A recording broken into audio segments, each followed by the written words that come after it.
Arthur Ashe show, which came out on Wednesday, of course, and we got the tape portion of that on Saturday. Alabama and Oklahoma took care of business on Saturday. But a lot of people were using those few days to catch up on the new documentary that just came out, Mr. McMahon. All 6 parts are now on Netflix. Everybody's shared their opinions here. I was shocked a few weeks ago when you revealed that they never reached out to you. Like, you weren't interviewed for this. That just blew me away that they wouldn't talk to the head of talent relations and one of Vince's right-hand guys for decades. But we saw it. What did you think? Have you had a chance to see it? What did you think so far? I have not invested. I've read some reviews. I've seen some clips, but to say I've watched an entire episode, I have not.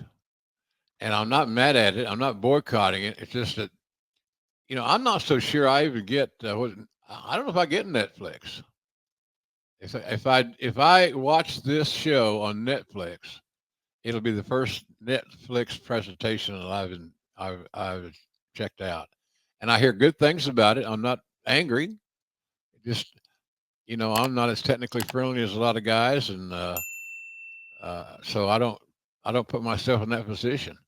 There's plenty to watch on television other than that if I choose to. Now, will I someday break down, so to speak, and watch it? Without a doubt. But when I heard about it being made, I expected, my agent Barry Bloom would have something in that space, but they never approached us.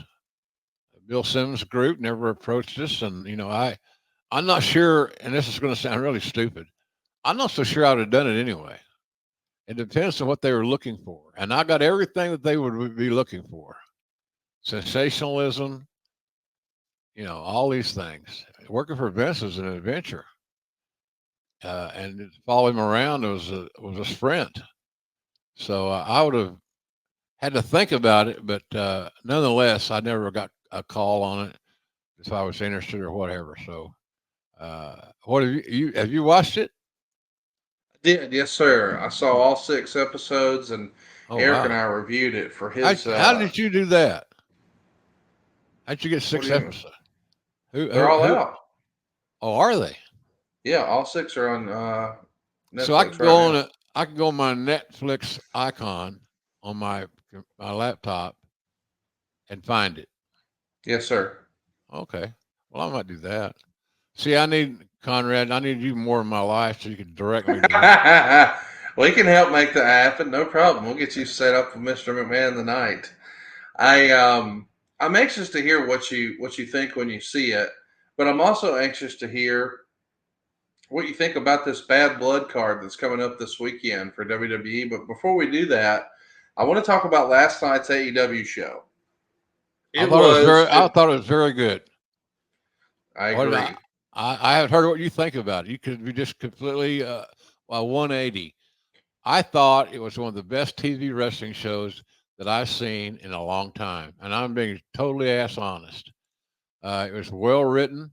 The talents perform up to a spectacular level. They're riding Daniel Bryan really hard right now. He's getting a lot of time in his matches, and he's got some great opponents, and he's delivering. That little bastard can go, boy. He's something special. And the more I see him, I thought about this last night. If I had been booked to be at Dynamite, I would have called that match. But I wasn't booked, so obviously that didn't happen. But I call a lot of his matches the last several weeks. I'm more impressed every time I see him.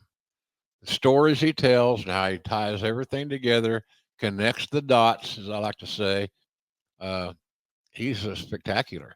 He's as good as anybody in the business right now, if not the best. And he's one of the best. I can't think of anybody that just blows him away, even in the past. Just a solid hand. And I'm glad I hired him back in the day, 25 years ago or more.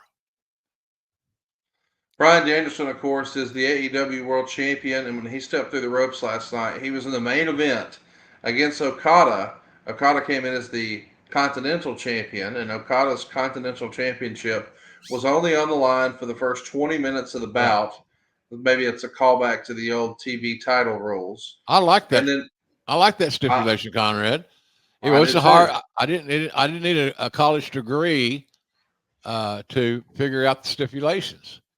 Very simple, very straightforward. So you had 20 minutes. The first 20 was the Intercontinental title, or where it was. International title was on the line. And then it came off the line at 20 minutes and the 1 second. And all the focus was on the world title that Daniel Bryan was putting up. So, but boy, those guys had a hell of a match. I mean, when I saw Okada the first time in person at Wrestle Kingdom a few years ago, I don't remember which one it was. And I came back and told Triple H that there are at least two guys there that if they look for work, you can feel good about hiring because they can work. And Okada they never put a deal together for Okada, which he might not have wanted to come and invest that much time on the road. I don't know. But the other kid, what's his name? God damn it, I had it on tip of my tongue. Yeah, Shinsuke Nakamura. He was like fucking Liberace and Freddie Mercury, and he just was cool. And he was over. And it was a big crowd, over 50,000, and they loved him. So, and then he ended up getting hired. I don't think he's been used to his full potential, but we can say that about almost anybody that we have a emotional investment in. So he's special talent. But anyway, I don't know where we were, but where were we, Conrad, actually? We're talking about the main event last night. Daniel Bryan wrestled Okada. Yeah. They went 32 minutes into the overrun. Tony Khan had posted earlier in the day that they might have their longest overrun ever, maybe up to a half hour. It wound up coming in, I believe, at 32 minutes. And that led to some people speculating and wondering, was that strategic? Because I think a lot of people were like, why is he doing this match on free TV? But then other people noted, well, he is getting a rights increase. Perhaps he's trying to prove what the value of a third hour would be. Would you be surprised to see that Dynamite or Collision might become a 3-hour show? Not totally. I totally wouldn't be just shocked. I think it'd be Dynamite. It would be the first preference. So yeah, no, it wouldn't surprise me a bit. And it might be a good idea. Hell, I don't know. You sure get a lot more wrestling on it, and it gets more talent exposed, which is not a bad thing. We got to talk about the actual show last night. We saw Jon Moxley and Pac run a little bit of interference. They served as a distraction for Okada. The result is Bryan Danielson sneaks a win. He now leads that series 2-1. Okada, of course, attacked Bryan after the bell and then flipped off both members of the Blackpool Combat Club before making the big exit. And then we get the announcement that there's going to be a tag match next week. Wheeler Yuta and Bryan Danielson teaming up against Claudio and Pac. I don't know, man. From a storyline perspective, I don't think the odds are in Danielson's favor here. What do you think about that matchup next weekend on Dynamite? A lot of star power. There should be a lot of interest in it. A lot of mystique. Might be hard to call. I'd say it depends on what their mission is. If their mission is, to get the heels over, obviously you can beat Bryan, which most people would not see coming, or you can beat Wheeler, which seems to be more practical. Or you have the baby faces go over and Wheeler Yuta gets the fall there. The bottom line is in that tag match, in my opinion, in that tag match, you don't have a burning desire to get Daniel Bryan another win, or Bryan Danielson another win. So there's a lot of ways you can slice that brisket, and it's still going to taste good. So the guys that are in the match, they can all roll. And like I said, this is going to be a great opportunity for young Wheeler Yuta to swim with the big dogs in the deep water.